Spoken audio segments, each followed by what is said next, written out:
আমাদের অনন্য স্টোরি সকল প্রকার পার্ট গল্প দেখতে আমাদের চ্যানেলটি সাবস্ক্রাইব করে পাশে থাকা বেল আইকনটিতে ক্লিক করে অল নোটিফিকেশন অন করে দিন। এই নীলা, বাজারের ব্যাগটা দাও তো। দিচ্ছি, দাঁড়াও। নীলা রুম থেকে বেরিয়ে ওর স্বামী মাহাবুরের হাতে বাজারের ব্যাগটা ধরে দিয়ে বলল। মাহাবুর বাজারের ব্যাগটা নিয়ে সিঁড়ি দিয়ে নিচে নামতে লাগলো। হঠাৎ পিছন থেকে নীলা ডেকে বলল, এই বাবু শোনো না, বাজার থেকে বড় দেখে একটা মাছ নিয়ে এসো।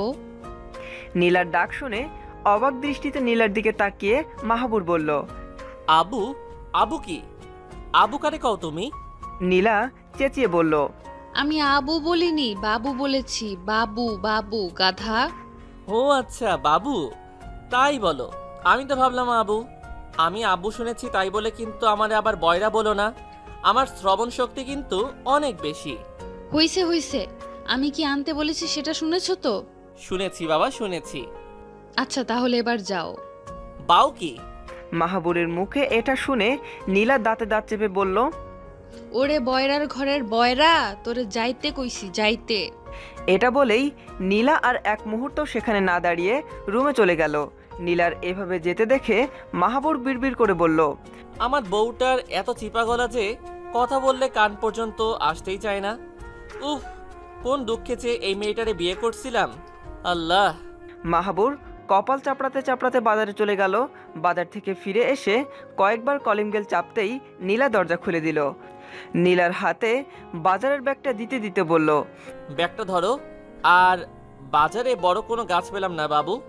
একটা পাইছিলাম, কিন্তু তুমি কি গাছ আনতে বলছো, নাম তো বলনি, তাই আর আনিনি। মাহাবুরের কথা শুনে নীলা বাজারের ব্যাগটা ফ্লোরে রেখে মাহাবুরকে বলল, আমি কখন তোমাকে গাছ আনতে বলছি? কেন? বাজারে যাওয়ার সময় তো বললা, বাবু বাজার থেকে বড় দেখে একটা গাছ নিয়ে এসো। তোমারে গাছ আনতে বলেছি? তাহলে? তোরে মাছ আনতে বলেছি, মাছ। আর শালা বয়রার ঘরের বয়রা শুনেছে গাছ। দেখো নীলা, তুমি কিন্তু আমাকে ইনসাল্ট করছো। আমার শ্রবণ শক্তি অনেক বেশি, আমার ভুল হতেই পারে না। মাহাবুরের কথা শুনে নীলা কিছু বলতে গিয়েও বলতে পারল না। আর মাহাবুরও ফ্রেশ হতে যাচ্ছিল। ঠিক এমন সময় নীলা ডাক দিয়ে বলল, এইগুলো কি আনছো? কেন? আদা? আমি তোমাকে আদা আনতে কখন বলেছি? তখনই তো বললা আদা আনার কথা। আমি আদা না গাধা বলেছিলাম তোমারে, গাধা। ও সরি বাবু, মিস্টেক হয়েছে, আমি গাধারে আদা শুনছি। এটা বলেই মাহাবুর চলে গেল। আর নীলা পিছনে চিৎকার করে বলতে লাগলো, তোরে 3 বেলা আমি এই আদা খাওয়াবো, শালা বয়রার ঘরের বয়রা। বিকালবেলা বেলকনিতে বসে আছে মাহাবুর। নীলা 2 কাপ কফি এনে মাহাবুরের পাশে বসলো। কফি খাচ্ছে আর দুইজন গল্প করছে। হঠাৎ নীলার হাতে একটা ঘা লাগলো। আর তারপর নীলা বলে উঠল, শালা রে।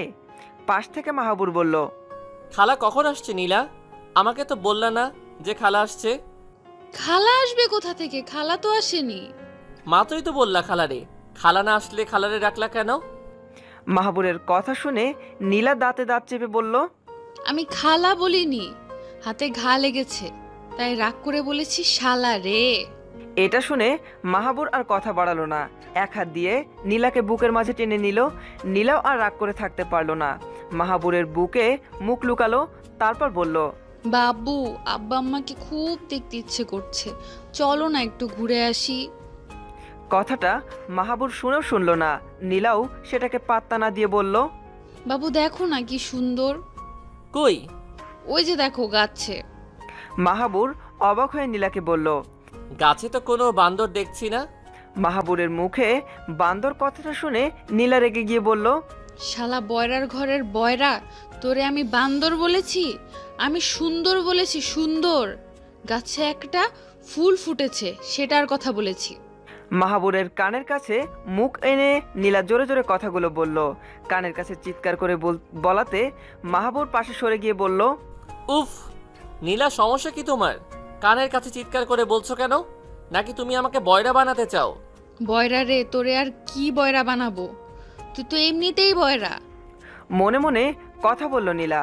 তারপর আবার বলল, চলো এখনই তোমাকে কানের ডাক্তারের কাছে নিয়ে যাব। কেন? আমি কি কানে কম শুনি? আমার যথেষ্ট শ্রবণ শক্তি আছে। আমি কিছুতেই যাব না। সে যাত্রায় নীলা আর মাহাবুরকে ডাক্তারের কাছে নিয়ে যেতে পারলো না। তার আগেই বাড়ি ছেড়ে পালালো মাহাবুর। মাহাবুর নীলাকে নিয়ে ওর শ্বশুর বাড়ি বেড়াতে এসেছে। ফ্রেশ হয়ে খাটের উপর শুয়ে আছে মাহাবুর, আর নীলা ওর মায়ের সাথে গল্প করতেছে। গল্পের এক পর্যায়ে নীলা ওর মাকে বলল, মা তোমরা কি দেখে বয়রার সাথে আমার সাথে বিয়ে দিছিলা? বয়রার ঘরের বয়রা আমার জীবনটা একদম তেজপাতা করে দিছে। মাছ আনতে বললে গাছ আনে, সুন্দর বললে বান্দর শুনে, গাধা বললে শোনে আদা। এমন দেড় বাটারি জামাই কই পাইছিলা বলবা? তখন কি আর জানতাম জামাই বয়রা? দেখতে শুনতে তো বেশ ভালো, আর তাই রাজি হয়ে গিয়েছিলাম। নীলা ওর মায়ের সাথে কথা বলছে, আর ঠিক তখনই নীলার ছোট বোন শাম্মী চলে আসলো ওখানে। শাম্মী এসে নীলাকে বলল, আপু, দুলাভাই আসেনি? আসছে দেখো রুমে। শাম্মী রুমে এসে দেখে মাহাবুর বিছানায় শুয়ে আছে। তখন শাম্মী বলল, দুলাভাই কি করেন? শাম্মীর কথা শুনে মাহাবুর ধড়মড়ক হয়ে বসলো। তারপর বলল, মরেন? আমি কেন মরবো? আমি তো শুয়ে আছি শালি। ব্যাটা দেড় ব্যাটারি, তোর কানের পাওয়ার তো তোর মারাত্মক। করেন কইলে শুনিস মারেন। শালি কি ভাবছো? শাম্মী মুচকি একটা হাসি দিয়ে বলল, দুলাভাই মুড়ি খাবেন? শালি তুমি না খুব দুষ্টু হয়ে গেছো এখন। দুলাভাইকে কেউ ঘুড়ি খাইতে বলে? মাহাবুরের কথা শুনে শাম্মীর খুব হাসি পাচ্ছিল। কোনো রকমে হাসিটা আটকে রেখে বলল, দুলাভাই আমি ঘুড়ি খাইতে বলিনি, মুড়ি বলেছি, মুড়ি। মাহাবুর খুব জোরে জোরে হেসে উঠে বলল, জানি তো শালি তুমি মুড়ি বলেছ। তুমি শালি তো, তাই একটু মজা করলাম। দুলাভাই তো শালির সাথে মজা করতেই পারে, তাই না? হ্যাঁ, তা তো অবশ্যই পারে। তা কি খাবেন মুড়ি? না শালি, আমি শুকনা মুড়ি খাই না। শুকনা না তো, মরিচ পেঁয়াজ দিয়ে সুন্দর করে মাখিয়ে। আমি তো প্রায় খাই, অনেক মজা। খাবেন? না শালি, আমি গজা খাই না। তুমি মুড়ি নিয়ে এসো। এটা শুনে শাম্মী মাহাবুরের কানের কাছে চিৎকার করে বলল, আমি গজা বলিনি দুলাভাই, বলেছি মজা মজা। চিৎকার করে বলেই শাম্মী দৌড়ে রুম থেকে বেরিয়ে গেল। মাহাবুর শুয়ে আছে। এমন সময় নীলা এসে মাহাবুরের পাশে বসে বলল, তোমার কি মন খারাপ? সবাই আমার সাথে এমন চিৎকার করে কথা বলে কেন? আমি কি বয়রা? কানে কম শুনি? আমার তো যথেষ্ট শ্রবণ শক্তি আছে। কে বলেছে আমার বাবুটা কানে কম শুনে? বয়রা, তুমি তো অনেক বেশি শোনো বাবু। বেবি, আমি তো গুনার কথা বলছি না, শোনার কথা বলছি। মাহাবুরের কথা শুনে নিজের মাথায় দুই হাত দিয়ে চেপে ধরল নীলা। নিজেকে শান্ত করার চেষ্টা করছে। অনেক কষ্ট করে নিজেকে শান্ত করে বলল, আমি গোনার কথা বলিনি, শোনার কথা বলেছি। যাই হোক, বাদ দাও, চলো। 2 দিন পরে রাতের খাবার খাচ্ছে সবাই। নীলা, মাহাবুর, শাম্মী আরও শ্বশুর শাশুড়ি। খেতে খেতে মাহাবুরের শ্বশুর মাহাবুরের দিকে তাকিয়ে বলল, জামাই একটু আস্তে খাও। খাওয়া দাওয়া বন্ধ করে মাহাবুর শ্বশুরের দিকে ফেলফেল করে তাকিয়ে বলল, আব্বা, আমি তো গান গাচ্ছি না, তাহলে আস্তে গাইতে বলছেন কেন? এটা শুনে পাশ থেকে নীলা কনুই দিয়ে জোরে একটা খোঁচা দিয়ে আস্তে করে চিবিয়ে চিবিয়ে বলল, ইচ্ছে করছে কি জানিস? তোরে চিবিয়ে চিবিয়ে খাই। শালা দেড় বেটারি, তোকে গাইতে না খাইতে বলেছে। নীলার ফিসফিসে কথা মাহাবুরের কান পর্যন্ত না গেলেও ও বুঝে গেছে বড় কোনো একটা ভুল করে ফেলেছে। তার সাহস করে আর নীলার দিকে না তাকিয়ে নিজের খাওয়ায় মন দিল মাহাবুর। মাহাবুরের শ্বশুরও বুঝতে পেরে কিছু বলল না। নীলার মায়ের দিকে তাকিয়ে বলল, নীলার মা, জামাইরে একটু ইলিশ দাও। কথাটা শোনা মাত্রই চিৎকার করে উঠে মাহাবুর বলল, আব্বা, আপনি একটা কাজের কথা বলেছেন। আসলে আমার একটা বালিশের দরকার। আমার রুমের বালিশটা খুব শক্ত। এই 2 দিন শুয়ে তো আমার মাথা ব্যথা হয়ে গেছে। আম্মা একটা নরম দেখে বালিশ দিয়ে না আমারে। আহা, নরম বালিশে ঘুমালে কি শান্তিটাই লাগে। মাহাবুরের কথা শুনে মাহাবুরের শ্বশুর শাশুড়ি একদম হা হয়ে গেল। আর স্বামী তো হো হো করে হেসে উঠেছে।